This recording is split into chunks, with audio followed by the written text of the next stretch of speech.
On dirait un clip de rap. Paf, on le met un petit peu autour, on prend même le câble. Et je te montrerai tous les secrets.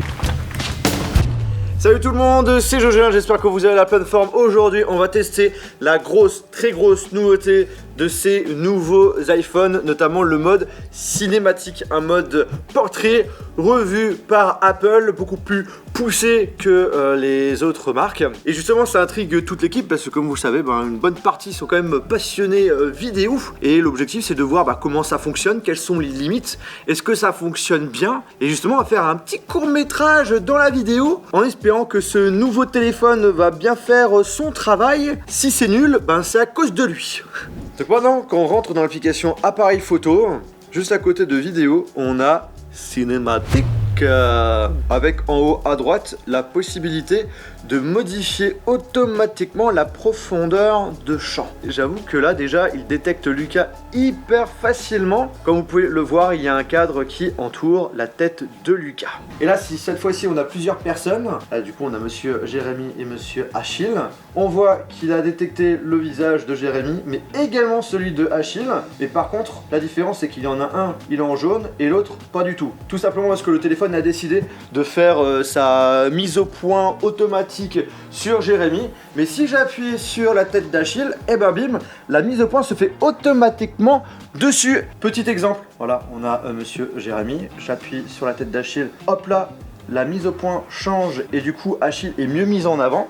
En laissant appuyer dessus, hop là, je verrouille mon suivi et si je bouge, eh bien, il fait automatiquement la mise au point. Donc là, j'ai désactivé le système de tracking automatique, mais il continue quand même à faire la mise au point sur la tête de Jérémy. Mais par contre, si Jérémy regarde Achille, vous avez vu, le changement de mise au point s'est fait automatiquement. Maintenant, on va refaire pareil. Je bloque le tracking sur la tête de Jérémy. Regarde Achille, le changement ne se fait pas.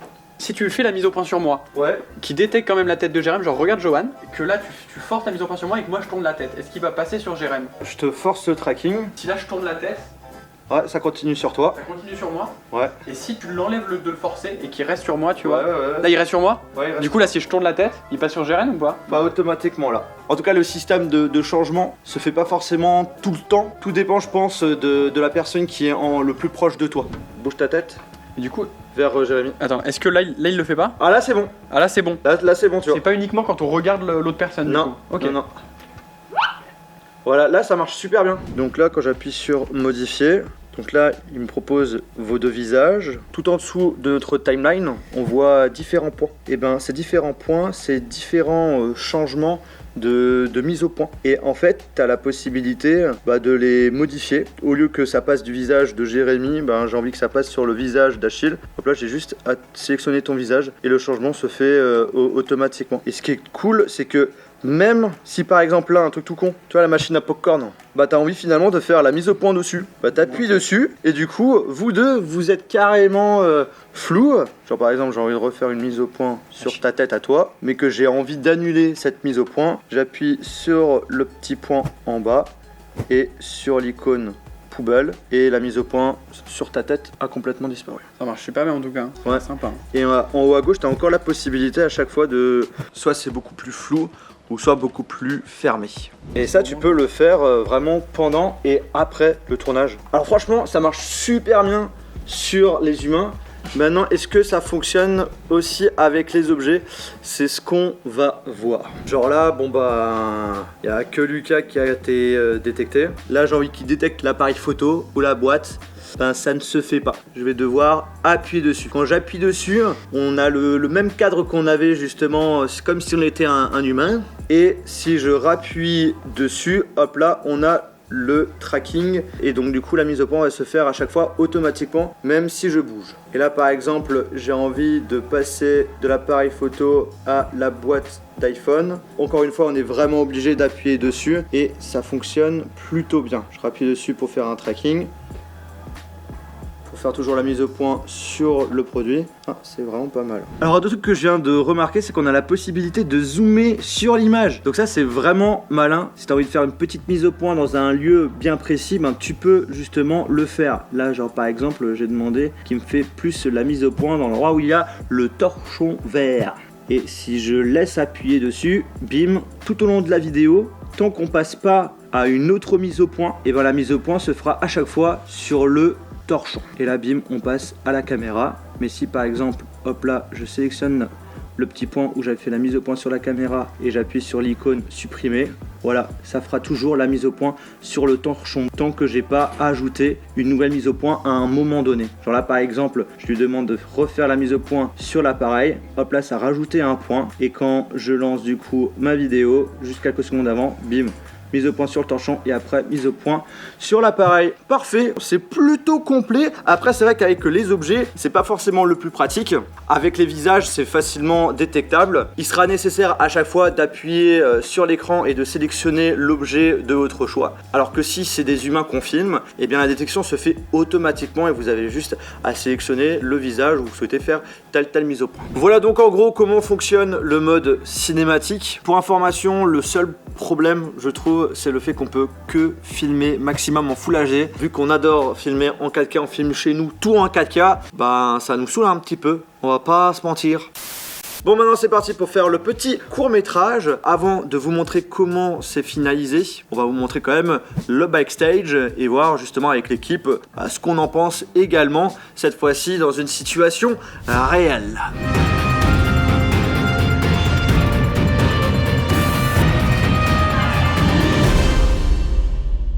Vas-y, quand tu veux.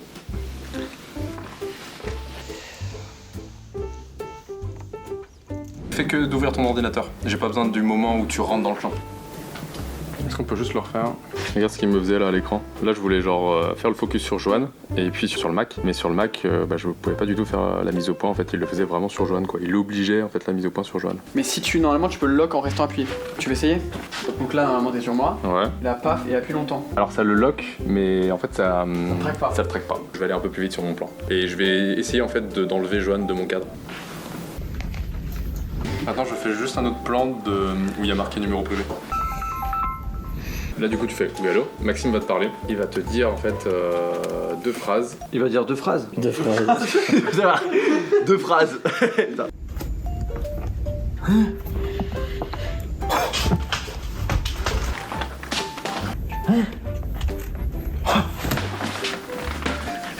Le changement de mise au point, ça fait propre. Hein. A few moments later. On dirait un clip de rap.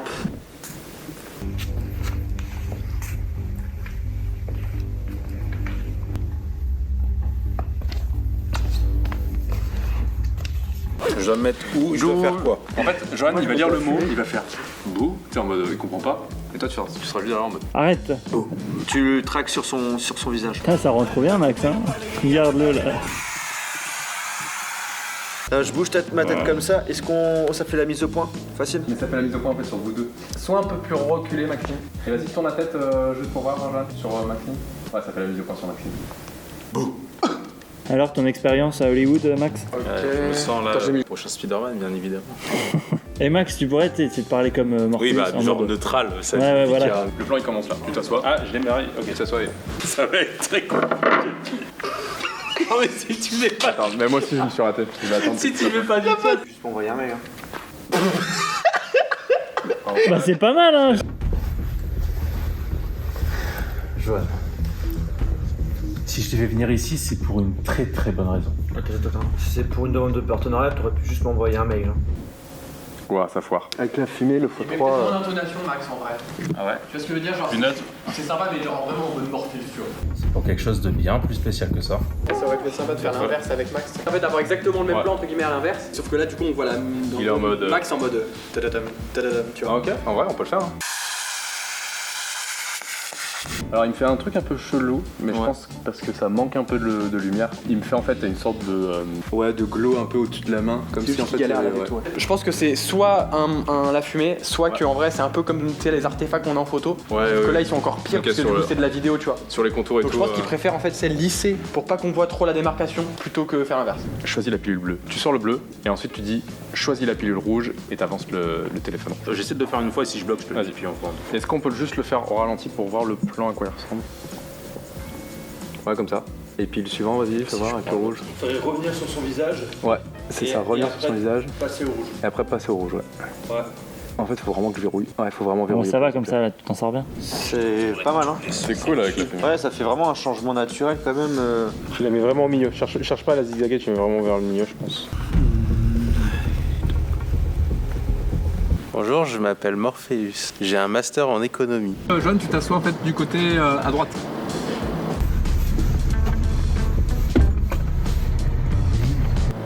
Oh, génial. Quand tu veux. Rendez-vous au local à 9h06. Est-ce qu'on peut juste enregistrer comme ça? Rendez-vous au local à 9h06.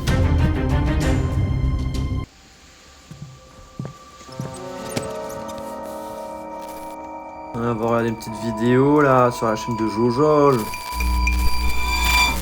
Mais what?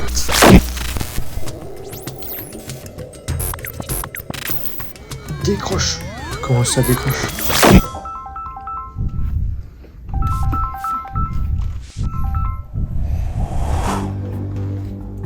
Allô? Rendez-vous au local à 9h06.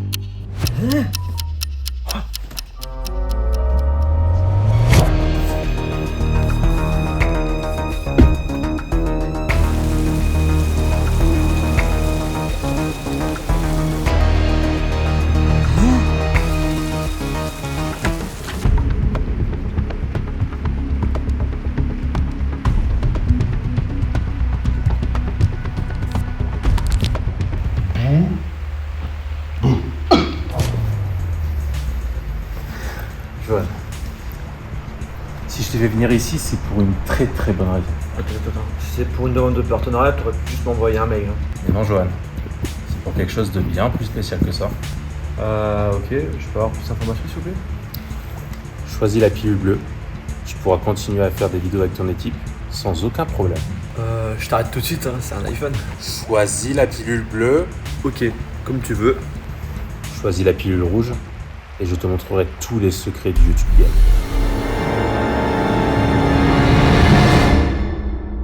Donc du coup, vous avez pu voir les jolis plans qui ont été filmés par Lucas et c'est lui qui a géré toute la partie test mode cinématique. Moi personnellement, avant le tournage, j'étais vraiment bluffé par rapport au système de tracking et également les changements de mise au point où le flou est assez sympa. Juste dommage quand c'est des objets, il y a quand même un petit peu du mal à détecter, mais pour les personnes, franchement, ça le fait super bien. Juste aussi dommage qu'on peut pas filmer en 4K. Et toi du coup, verdict Lucas? Et bah du coup avec le montage j'ai pu voir quelques résultats et puis ce qui allait pas et ce qui allait aussi. Et en vrai c'est super intéressant en fait le mode cinématique parce que déjà en fait on a l'impression d'avoir une image qui ressemble un peu à un boîtier. Et du coup on a un bokeh qui semble un peu naturel, même si des fois le détourage peut être un peu foiré dans certaines situations, par exemple sur le plan où Joanne on le voit à l'extérieur avec le ciel à l'arrière. Et aussi quand il y a des particules, par exemple dans notre cas c'était la fumée, on voyait que le détourage de la main était pas exactement bien fait comme le disait Achille. Et pour de la vidéo, ça reste quand même assez impressionnant. Il y a d'autres constructeurs qui proposent un mode portrait mais pas aussi abouti. Après de mon côté je trouve qu'il y a deux choses où c'est quand même assez limité. Déjà le fait que t'as pas la possibilité de modifier toi-même tout ce qui est ISO, ouverture. Donc c'est vrai que un mode cinématique c'est ciné, ça veut dire qu'on a envie de toucher à des réglages et là c'est pas vraiment le cas. On a juste la possibilité de changer les mises au point. Un truc que j'ai remarqué qui était à la fois bien et à la fois il y a peut-être à retravailler, c'est par rapport après le tournage. On peut donc du coup modifier soi-même les mises au point. Cependant il y a des moments où il y a plusieurs mises au point on va dire au bout de quelques secondes qui se suivent et le problème c'est que t'as envie d'en supprimer quelques-unes et tu peux pas zoomer. J'ai eu ce problème là du coup et c'est dommage qu'on puisse pas zoomer pour écarter les points et pouvoir sélectionner un à un les points qu'on veut garder ou qu'on veut changer, si en fait le plan est trop long ou s'il y a trop de mise au point qui change rapidement. Et c'est dommage qu'on puisse pas le modifier aussi sur ordinateur ou alors sur Mac. Ça c'est vrai. Sur Mac ça aurait pu être pas mal en vrai. Et aussi quand même un truc qui est quand même assez relou avec les iPhones, c'est de transférer tous